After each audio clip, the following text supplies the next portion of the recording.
Baik, saya buka. Assalamualaikum warahmatullahi wabarakatuh. Perkenalkan, nama saya Putri Wulandari dengan NRP 600 122 1009. Di sini saya akan mempresentasikan mengenai jawaban saya pada evaluasi tengah semester mata kuliah proteksi radiasi yang diampu oleh Bapak Edar. Langsung saja kita mulai pada soal nomor satu. Di sini jelaskan bahwa ada sebuah sumber 60 kobalt ditempatkan di kotak pengaman di ruang penyimpanan.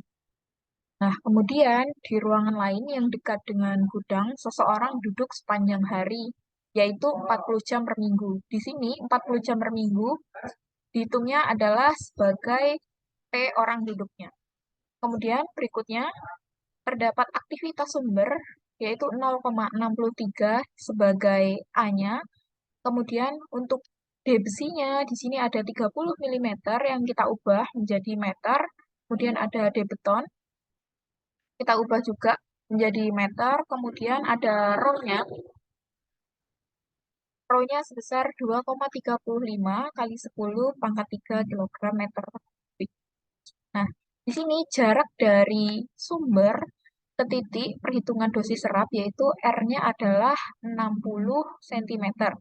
Sini ada masalah kecil air yang bebas di udara pada jarak 60,0 cm dari sumbernya. Kemudian untuk faktor build up-nya yaitu sebesar 3. Sini faktor build up sekunder sebesar 3. Nah, yang ditanya adalah apakah dapat diterima bahwa orang tersebut duduk di sana atau apakah perlu untuk meningkatkan perisai? Nah, jadi di sini karena tadi kan sudah ada yang diketahui ya. Kita perlu menggambarkannya terlebih dahulu, di mana R-nya itu ada di tengah antara pasien. Sini kan ada pasien, kemudian ini 60 kobaltnya, dan ini sebagai gudangnya. Nah, di sini ketika kita lihat tingkat dosis serap pada titik perhitungan P dengan mengasumsikan kondisi CPE-nya adalah si 0 sama dengan A H0 F per 4 pi R kuadrat E pangkat min mu D. Nah, di sini tingkat dosis serapnya adalah nantinya akan dimasukkan melalui persamaan dengan beberapa poin-poin yang sudah kita ketahui tadi, karena tadi kan aktivitasnya pun sudah ada, frekuensinya juga sudah ada, R-nya pun sudah ada, yaitu tadi adalah sebesar 0,6. Tinggal dikuadratkan, sehingga nantinya akan didapatkan nilai dosis dalam 1 minggu. Nah, dosis pada 1 minggu ini ternyata ditemukan bahwa dosis serapnya sebesar 2,61 kali 10 pangkat min 3 gram. Nah, di sini dapat disimpulkan bahwa dosis serap selama 1 minggu itu berdasarkan rekomendasi ICRP, dosis tersebut itu tidak bisa diterima. Seperti itu. Kemudian, kurang lebih untuk soal nomor 1 tinggal dimasukkan saja ke dalam rumus mengasumsikan kondisi CPE-nya. Kemudian kita lanjut ke soal berikutnya, yaitu nomor 2. Nomor 2 di sini ada seorang pasien muda harus dirawat dengan radiasi 60 kobalt dan ayahnya harus berada di ruang perawatan selama penyinaran. Laju kerma ke udara adalah 21,8 mg, di mana di sini adalah K udara. Dan berikutnya pada jarak 1 meter, berarti di sini adalah D sumbernya. Kemudian untuk SSD-nya di sini terlihat sebesar 0,80 meter dan T-nya selama 150 second dikalikan 5 hari, karena di sini kan waktu perawatan 150 detik setiap kali. Dan dia dilakukan perawatan selama 5 hari. 5 hari seminggu dan selama 4 minggu. Maka artinya langsung aja kita kalikan T-nya 150 dikalikan 5 hari tadi dan dikalikan selama 4 minggu. Sehingga didapatkan untuk waktunya adalah 3000 detik. Nah, kemudian di sini eh apa namanya? Ada tetanya. Tetanya yaitu sebesar 90 derajat. Untuk ketebalan pasiennya adalah 20 cm. Sini ketebalan pasien adalah 20 cm. Kemudian untuk S-nya adalah 1 kali 0,10%. Maaf, berisik. Kita ubah menjadi 0,001. Nah, setelah itu, di sini yang ditanya adalah ketebalan timbal pada radiasi hamburan untuk yang A, kemudian yang B, ketebalan timbal pada kebocoran radiasi. Untuk radiasi hamburannya sendiri, di sini, radiasi hamburan, persamaan Kerma untuk radiasi hamburan itu adalah Ks, di mana Ks adalah rumusnya K TS per D kuadrat. Dengan laju Kerma di udara adalah sebesar 0,027 G per second, itu didapatkan dari KTS per D kuadrat tadi. Sehingga dapat ditemukan yaitu Ks-nya sebesar 5,046 kali 10 pangkat min 3. Dengan dosis efektif atau biasa kita sebut sebagai ES ayah dari radiasi hamburan, karena tadi kan kasusnya adalah yang melakukan perawatan ayahnya, didapatkan 5,5 kali 10 pangkat min 3. Dengan reduksi Kerma diberikan oleh faktor transmisinya dengan B adalah EP per ES. Karena ES-nya kan tadi sudah ada dan EP-nya pun sudah ada waktu diketahui tadi, sehingga menjadi 1,82 kali 10 pangkat minus 2. Nah, jadi berdasarkan data transmisi ICRP 33, pada transmisi 1,82 kali 10 pangkat min 2 dan θ 90 derajat itu diperoleh ketebalan pelindung timbal sebesar 1,4 cm.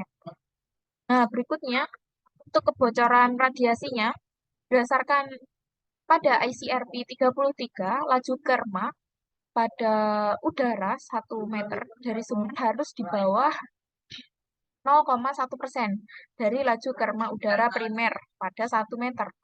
Nah, di sini kita perlu mencari KL-nya terlebih dahulu dengan 21,8 kali 10 pangkat min 3 dikalikan 0,1 kali 10 pangkat minus 2 sehingga didapatkan 2,18 kali 10 pangkat minus 5.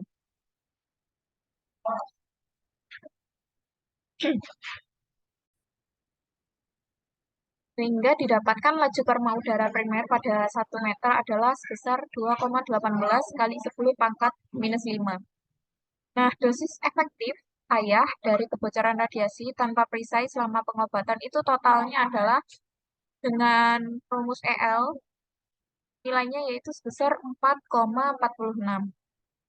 Nah, untuk menghitung ketebalan absorbansinya yang diperlukan, jumlah TVT adalah dengan rumus N TVT, yaitu dengan log 4,46 kali 10 pangkat minus 3 dibagi 100 kali 10 pangkat minus 6. Dengan nilainya yaitu 1,65. Nah, berdasarkan tabel ICRP 33, 1 TVT itu adalah sebesar 4 cm timbal. Sehingga radiasi yang bocor diperlukan ketebalan timbal 4 kali 1,65 atau sebesar 6,6 cm. Mana tebal tersebut sudah bagus atau sudah efektif menurut ICRP 33. Nah, lanjut ke soal berikutnya, nomor 3. Di sini ada akselerator linier 6 megavolt akan dipasang di ruangan yang sebelumnya digunakan untuk unit radioterapi 60 kobalt. Nah, di sini adalah liniknya adalah 6 megavolt dengan ruang radioterapinya 60 kobalt. Nah, di sini di titik A ada ruang kendali dan di titik B terletak di luar gedung, di mana kecil kemungkinannya ada orang yang akan berada di sana untuk waktu yang lama. Kita coba gambar terlebih dahulu. Di sini tadi kan ada titik A di ruang kendali dan titik B berada di luar gedung. Nah, di sini diketahui yaitu nilai W-nya adalah sebesar 4 Gray, di mana 4 Gray di sini adalah laju dosis serapan maksimum pada isosenter 1 meter. Nah, kemudian S-nya adalah 0,03%, di mana di sini adalah isosenter dari radiasi yang tersebar pada 1,0 meter. Yang ditanya adalah ketebalan dinding di A dan di B. Nah, untuk mencari hal tersebut, dinding di titik A perlu dilakukan transmisi pada dinding yang terkena radiasi primer dengan rumus B yaitu PD kuadrat P dibagikan W, karena tadi kan sudah diketahui semua.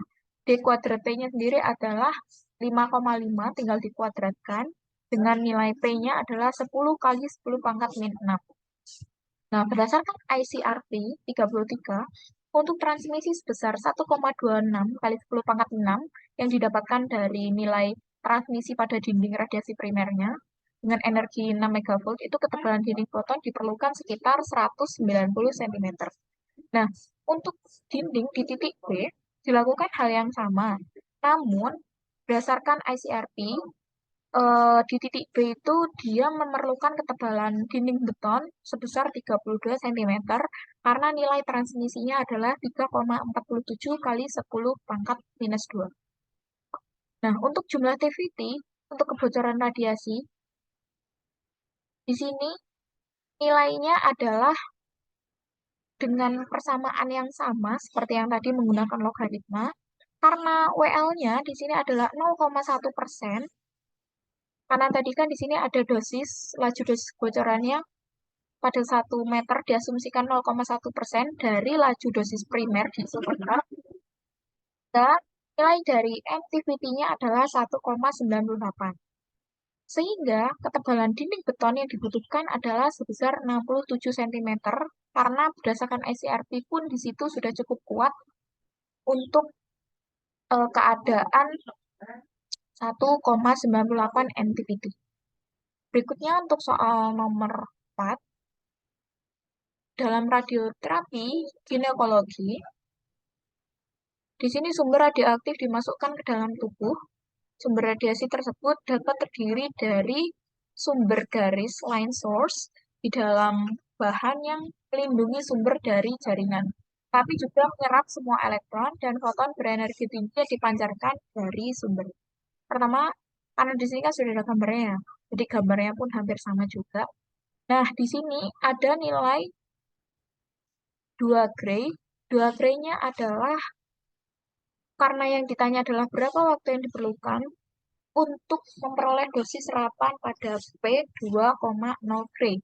Sehingga di situ adalah D besarnya, dan aktivitasnya di sini jika aktivitas sumbernya adalah 57,5 GBq. Nah, kemudian untuk DPT-nya, DPT-nya di sini adalah di mana penutup yang terbuat dari platina memiliki ketebalan 0,65 di sini sebagai DPT-nya. Karena yang ditanya adalah waktu pengobatan, pertama kita perlu mencari terlebih dahulu laju fluence dari sumber garisnya. Dengan persamaan yang ada sini terlihat, dengan kuatan sumber garis SL-nya adalah sebesar aktivitas dibandingkan L-nya atau panjang. Setelah itu dilakukan integral Seifert dengan persamaan berikut. Nah, kemudian jika P berada di pusat, maka theta 2 sama dengan theta 1, di mana dengan mengasumsikan kondisi CPE, laju dosis itu serap ke air adalah menggunakan persamaan fluence dikalikan Hanu, mu En per rho air. Dengan nilai F-nya tadi adalah 0,85, Hanu-nya 662 mega electron volt dengan theta 2, karena theta 2 kan sama dengan theta 1 ya. Karena di sini terlihat gambarnya itu sama, dia bisa dibilang hampir agak lurus, sehingga antara dua sudut itu sama, besar 48,4 derajat. Karena di situ terlihat 0,844 radian, kita ubah menjadi derajat. Kemudian di sini ada mu air sebesar 8,6 per meter, dan di airnya adalah 19,35 mm. Nah, setelah itu dimasukkan ke persamaan yang ada di sebelumnya, sehingga didapatkan nilai dari laju fluence-nya adalah sebesar 5,125 kali 10 pangkat 12. Ini baru laju fluence, karena kita ketahui adalah tadi waktu yang diperlukan. Sedangkan untuk mencari waktu itu kita perlu mengetahui laju dosisnya. Sehingga laju dosisnya ini bisa kita gunakan untuk mencari laju dosis serapnya. Dimasukkan ke dalam persamaan.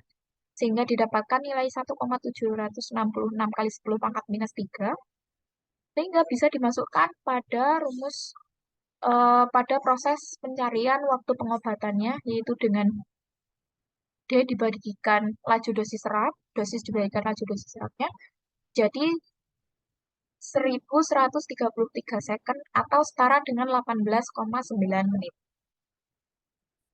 Berikutnya untuk soal nomor 5. Di sini di rumah sakit ruangan harus digunakan untuk pasien brakiterapi, yaitu pasien dengan sumber radioaktif intrakaviti. Di sini terlihat bahwa asumsikan ada pasien dengan sumber radioaktif selama 50 jam per minggu, di ini sebagai T kecilnya. Nah, 50 jam per minggu diubah menjadi detik, menjadi 180.000 detik per minggu. Karena nilai dari brakiterapinya adalah 137 CS. Di sini kerma udaranya besar 20,3 kali 10 pangkat minus 18. Dengan F brakinya adalah 0,3 dan E-nya adalah 0,02. Karena di sini dosis efektif untuk pasien di ruangan terdekat harus lebih rendah dari 0,2 msv. Berarti di sini adalah sebagai E-nya. Nah, untuk kermanya sendiri, sini sebesar 0,02 m gray. Nah, di sini K-nya, karena dia itu kan kerma selama 1 minggu, maka nilainya adalah 0,02. Kemudian, untuk mu TR per row udaranya adalah 0,00294. Dan untuk mu TR row airnya adalah 0,00327. Yang ditanya di sini adalah ketebalan yang diperlukan untuk dinding antar ruangan. Nah, langkah pertama yang perlu kita ketahui adalah kita perlu mencari terlebih dahulu ketebalan nilai kerma. Jadi kan yang mau kita cari tahu adalah ketebalannya. Maka dari itu kita perlu mencari terlebih dahulu kerma pada pasien ketika di dalam air. Nah, rumusnya sebenarnya sudah sempat ada di soal sebelumnya. Hanya saja kermanya kan tadi sudah diketahui ya, nilainya adalah sebesar 0,02 kali 10 pangkat minus 3. Dan untuk 1 min F-nya, karena F-nya pun juga frekuensinya tadi sudah diketahui sebesar 0,3. Dan T-nya, karena kita sudah mengubahnya menjadi minggu, sehingga tinggal dimasukkan, dan didapatkan nilai ketebalan beton pada transmisi 1,08 kali 10 pangkat minus 2 adalah sebesar 42 cm berdasarkan ICRT 30. Soal berikutnya yaitu soal nomor 6. Nah, saat memperkirakan resiko dari makanan yang terkontaminasi radioaktivitas akibat pelau, perlu dipertimbangkan beberapa sering bahan makanan tertentu dikonsumsi. Nah, di sini diketahui bahwa masanya adalah sebesar 0,6 kg, di mana satu kali pemasukan lobster dari sel lebay. Kemudian, dengan konsentrasinya adalah sebesar 1.300. Nah, untuk volume susunya, di sini sebesar 0,5 desimeter kubik, dengan konsentrasinya adalah sebesar 100. Dengan waktu paruhnya adalah sebesar 100 Yang ditanya adalah elektron dan foton yang dipancarkan tahunan dari radioaktivitas dalam tubuh. Nah, di sini untuk mencari nilai dari radioaktivitas dalam tubuh, kita perlu mengetahui terlebih dahulu nilai dari E-nya. Mana nilai dari E itu didapatkan dari pengubahan nilai dari aktivitasnya. Karena tadi kan aktivitasnya kan belum ada ya. Nilainya di sini ada yang diketahui hanya massa dan juga konsentrasinya. Karena aktivitas adalah massa dikalikan konsentrasi sehingga didapatkan nilai aktivitasnya terlebih dahulu.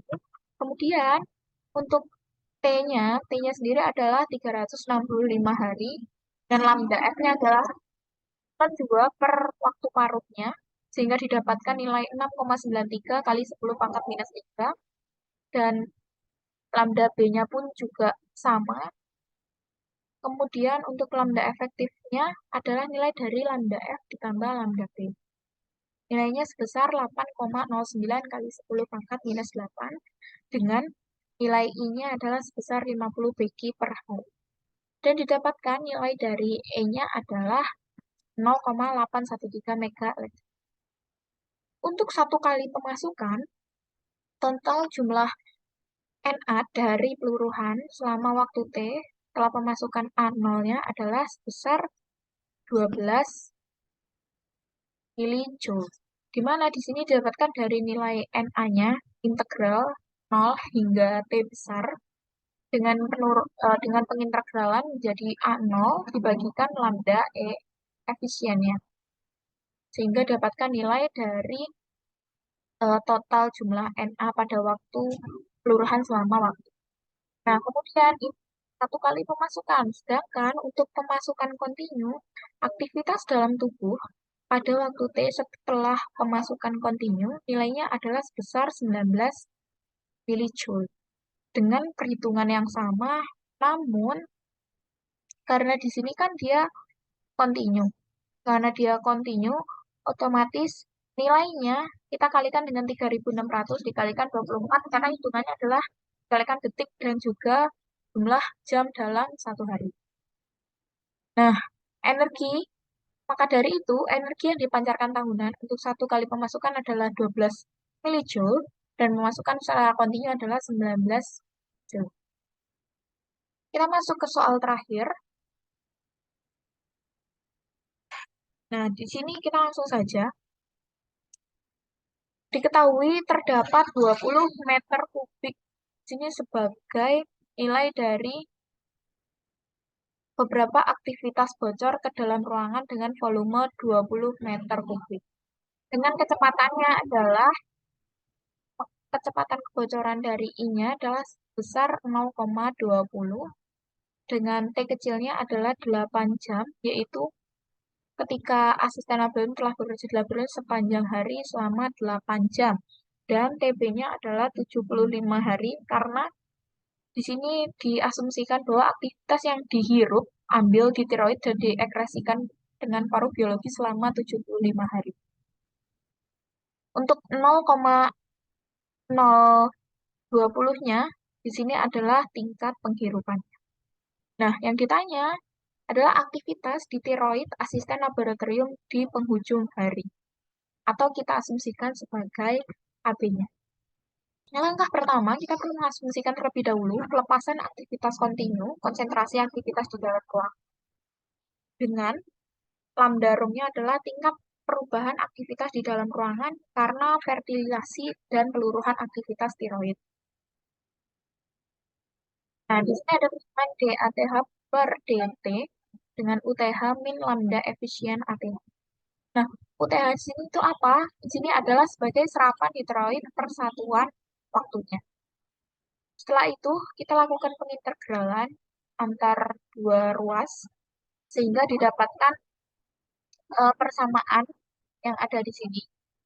Kemudian dengan mengasumsikan ATH-nya adalah 0, di mana T-nya adalah 0, waktunya 0, maka C-nya akan menjadi IHF per P dikalikan lambda room, dikalikan min 1 per lambda efisien, tambah 1 per lambda efisien, min lambda room. Sehingga nilai dari berdasarkan persamaan tersebut dapat diketahui nilai dari lambda room dan lambda efisiennya sebesar untuk lambda room 0,504 per jam dan lambda efisiennya 3,98 kali 10 pangkat min 3 per jam.